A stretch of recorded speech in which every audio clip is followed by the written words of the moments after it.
They handed out gifts to everyone in the family: engraved watches for the sons, custom necklaces for the daughters. Even the grandkids got handwritten letters and little keepsakes.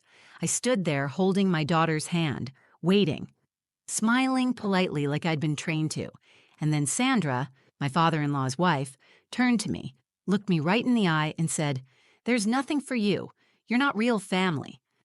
Then she handed me a tray and told me to start passing out drinks. I thought maybe it was a joke. Maybe someone was going to laugh and say, "Gotcha." But no one did. Everyone just let it happen.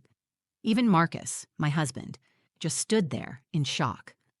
My daughter looked up at me, confused. I felt the heat rising to my face. I wanted to cry, scream, disappear, anything but stand there and be invisible again. I almost left. I was halfway to the door when I heard Harold, my father-in-law, pick up the microphone. He cleared his throat and said, "Actually, there's one thing I saved for last." And in that moment, everything changed.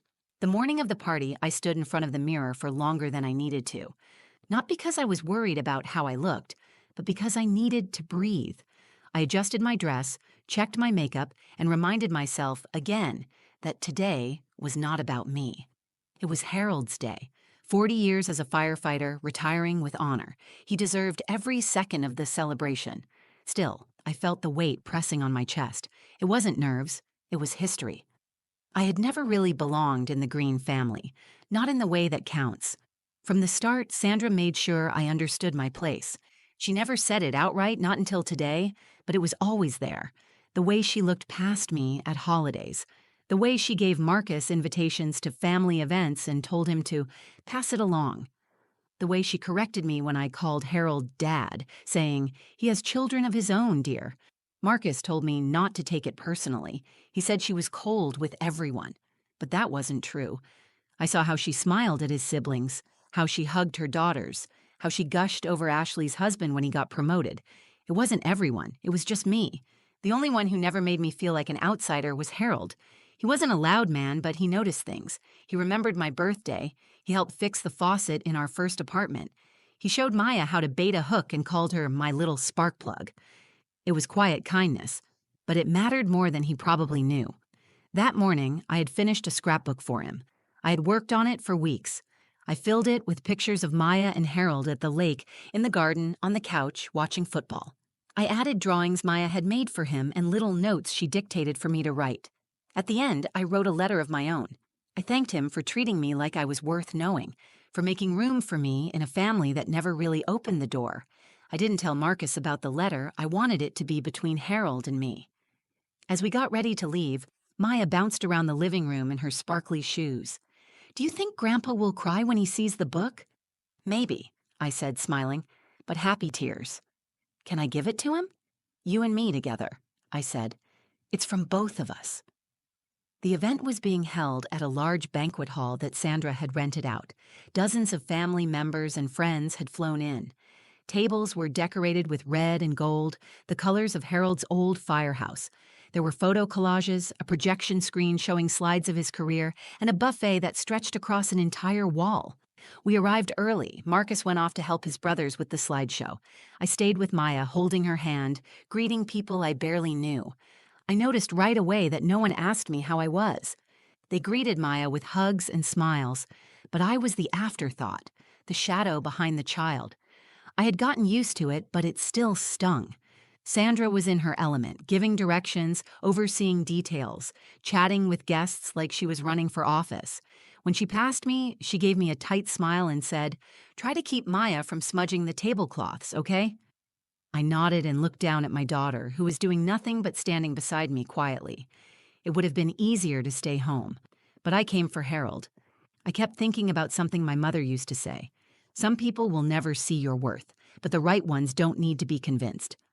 My mother passed away before she got to meet Marcus or Maya, but I think she would have liked Harold. He reminded me of her in that way. He didn't talk much about love, but you could feel it when he was in the room. As the hall began to fill and the celebration kicked off, I held Maya's hand tighter. I looked around at all the people who seemed to fit so easily in this world, and I wondered if today would be any different. I told myself it didn't matter, but part of me still hoped. The speeches started after lunch. Harold's best friend from the firehouse told stories that had people laughing and wiping their eyes.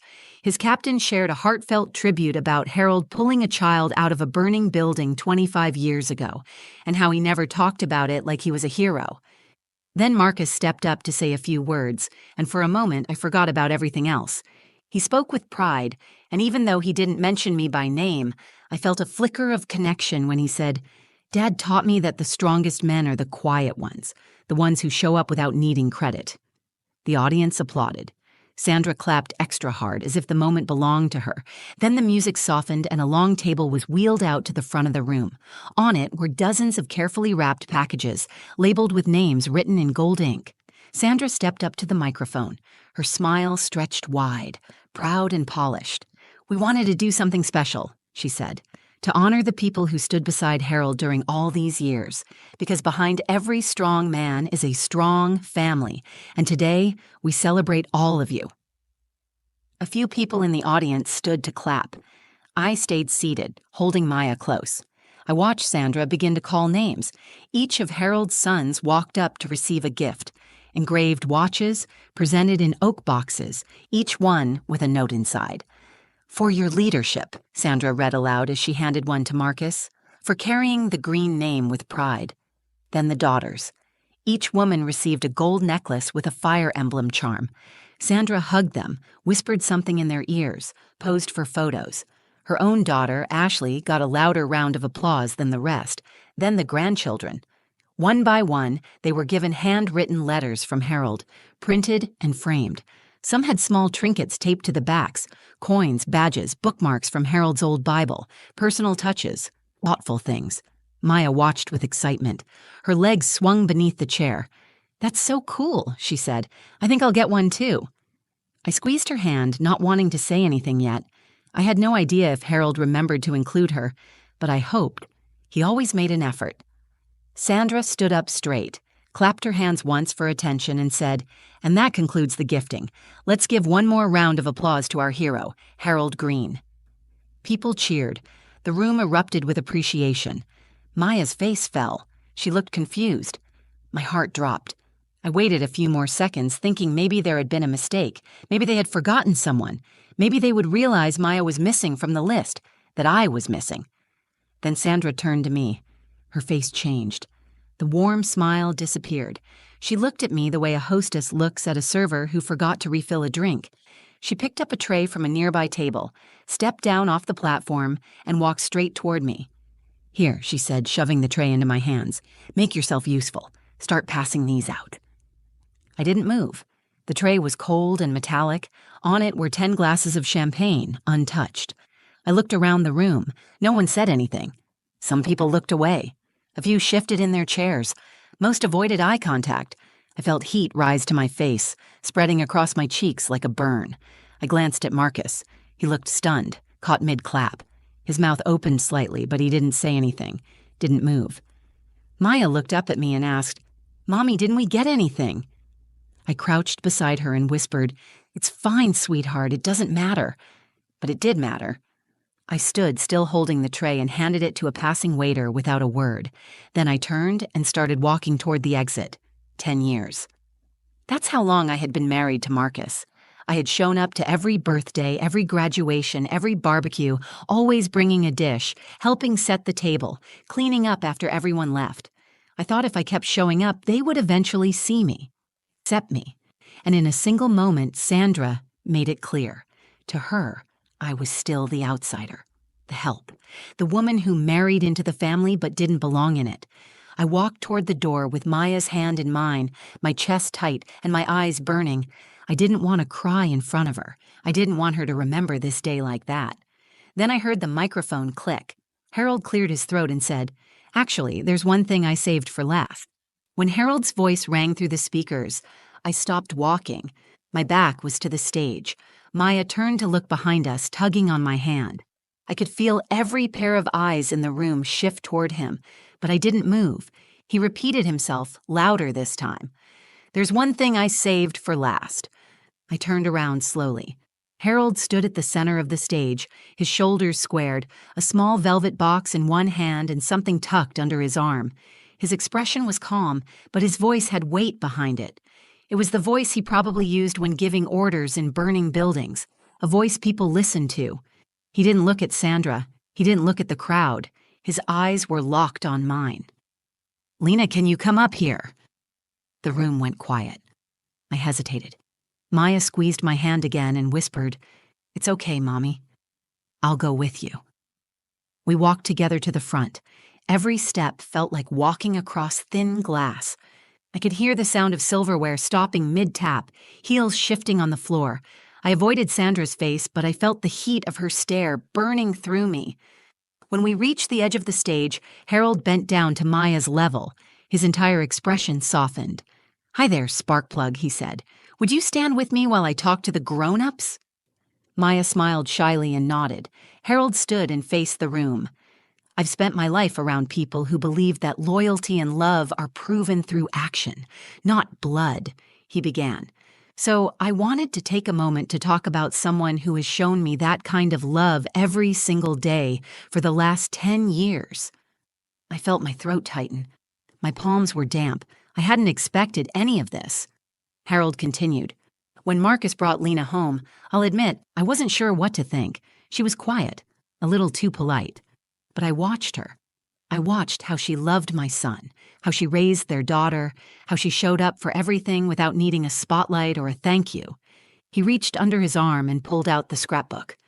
My scrapbook, the one I had given Marcus to pass along earlier, just before I tried to leave. "She gave me this today," Harold said. "It's filled with moments I forgot about, moments that mattered. There are drawings in here from Maya, photos of fishing trips, letters that reminded me of things I didn't know she noticed. This book is the most personal gift I've ever received. It came from someone who didn't owe me anything, but gave me everything." He turned to me. "I want everyone here to understand something. Family isn't defined by shared DNA. It's defined by loyalty, presence, and love. And this woman has shown me all three, more than most of the people in this room." He opened the velvet box. Inside was a ring, a delicate gold band with a small emerald in the center. I didn't recognize it, but it looked old, carefully kept. "This belonged to my mother," Harold said. "She wore it until the day she passed. She asked me to give it to the person I believed would carry on her spirit, someone who sees people, someone who heals instead of judges. I kept it for years, and today I know exactly who it belongs to." He held it out toward me. "Lena, you're my family. Not by marriage, not by obligation, by choice. And no one in this room gets to tell you otherwise." The room was dead silent. My hands trembled as I reached out to take the ring. I looked up at Harold, unable to speak. The lump in my throat was too thick. I nodded. Maya leaned against my leg, holding the scrapbook like it was a trophy. Behind me, I could feel the mood in the room shifting. Some people looked shocked. Some looked awkward. A few smiled and clapped softly. I didn't look for Sandra. I didn't care what her face said anymore. In that moment, the weight I had carried for so long cracked. The feeling of not belonging, of shrinking myself to fit in, started to lift. It didn't vanish. It didn't disappear. But it started to break. And Harold made sure everyone knew the truth. I wasn't just part of this family. I was the heart of it. I stood beside Harold on that stage, the small gold ring cradled in my palm. The weight of it felt heavier than it looked. It wasn't just a piece of jewelry, it was a declaration, a correction of every moment I had been treated like I didn't matter. It was the answer to every silent prayer I had whispered while forcing a smile at dinner tables where I didn't belong. The applause started slowly, a few hands clapping tentatively. Then more joined in. It wasn't thunderous. It wasn't a standing ovation, but it was enough. Enough to make me feel like I wasn't invisible anymore. Enough to make my daughter beam as she looked up at me. Harold leaned over and said quietly, "That ring is yours now. Don't let anyone make you feel like you have to earn it." I nodded, still too overwhelmed to speak. I slipped it onto my finger. It fit perfectly, like it had been waiting for me all along. Sandra finally stood up from her chair. Her expression was unreadable, part disbelief, part offense, part something else she couldn't quite mask. She took a step forward and opened her mouth as if to say something, but Harold held up his hand before she could speak. "We're not doing this today," he said clearly, his voice carrying across the room. "This is a celebration, not a contest. If anyone in this family has a problem with what I just said, they're welcome to leave." No one moved. Sandra hesitated for a moment, then slowly sat back down, her jaw tight and her eyes fixed on the floor. For the first time in 10 years, she was the one being quiet. Marcus stood up next. He crossed the room and came onto the stage.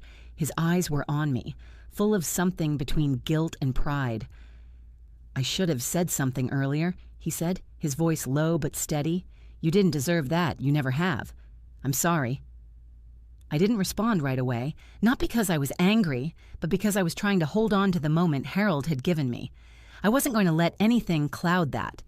"You don't need to apologize," I said finally. "Just start noticing when it matters." He nodded. It wasn't perfect, but it was something.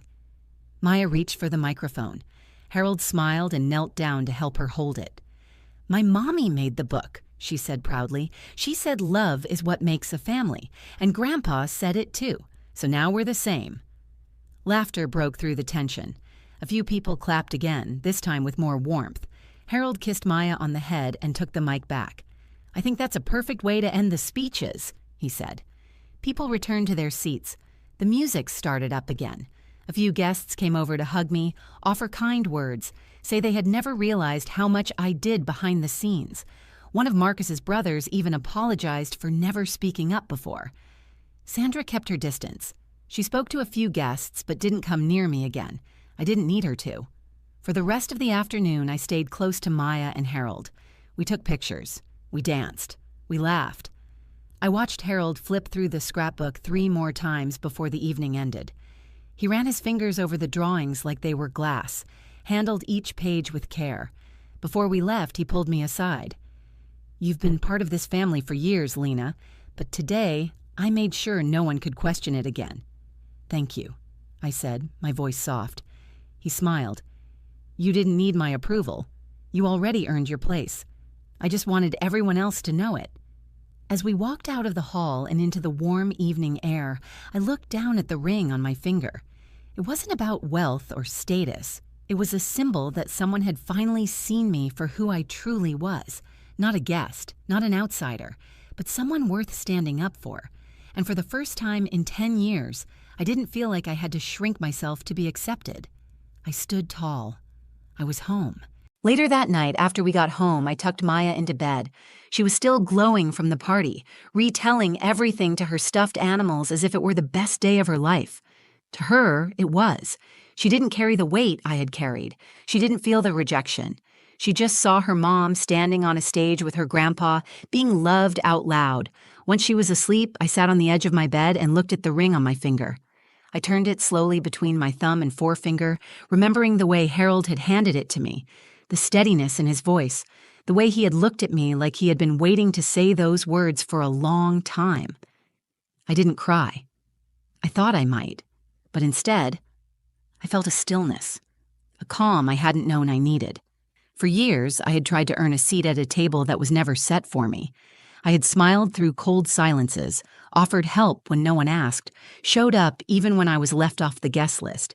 I believed that if I gave enough, someone would eventually give something back. But what I learned that day was something different. I learned that you can't force belonging. You can't twist yourself into a shape that makes other people comfortable and expect it to feel like home. Belonging comes when someone sees you and welcomes you as you are. No conditions, no tests, no apologies. Harold saw me, not as Marcus's wife, not as the mother of his granddaughter, but as a person, a woman who had given her heart to a family that hadn't always earned it, a woman who kept showing up, not for approval, but because it was the right thing to do. He didn't just give me a ring. He gave me my place back. He gave me my name in a room where I had always been referred to as her or Marcus's wife. He called me Lena, in front of everyone, and he made sure they listened. In the days after the party, things shifted. Marcus started speaking up more. At dinner with his family, he made space for me in conversations instead of letting them talk around me. He stopped brushing off the small cuts I used to carry home, like splinters in my chest. I didn't need him to fight my battles, but I needed to know he saw them, that he finally understood they were real. Sandra didn't reach out, and honestly, I didn't expect her to. I wasn't waiting for an apology. I had spent too long hoping for kindness from someone who saw my existence as a threat, but her silence no longer felt like a wound. It felt like distance, and distance I could live with. Maya started wearing one of the necklaces from the party that another cousin had given her as a spare. She wore it with pride. "Because we're all family now," she said. I didn't correct her. She was right in the way that mattered. The scrapbook we made sits on Harold's mantel now. He told me he flips through it every Sunday morning. He said it reminds him that quiet love is sometimes the loudest, the kind that doesn't need announcements or decorations, just pages filled with proof that you were there, loving people the way they should be loved. I don't know what the future holds with the rest of the family. Some of them may still see me the way Sandra does. Some might never change. But I don't carry their opinions like armor anymore. I carry that ring. I carry my daughter's hand in mine. I carry the truth that Harold gave me in front of everyone, that I am not an afterthought, that I am not a guest in my own story, that I am, and always have been, real family, and from now on I walk like I believe it. If this story meant something to you, if you've ever felt like the outsider in your own family or had to fight just to be seen, I hope you know this. You are not alone. You don't have to prove your worth to people who refuse to see it. The right ones will never make you beg to belong. If you felt something watching this, please give this video a like. Share it with someone who might need to hear it today. Drop a comment below and tell me, have you ever had a moment where someone finally saw your value? I'd love to hear your story too. And if you want more true, heartfelt stories like this, don't forget to subscribe to the channel. We've built a space here where your voice, your experience, and your heart matter. Thanks for watching. And remember, sometimes the greatest strength is simply choosing to stay true to yourself.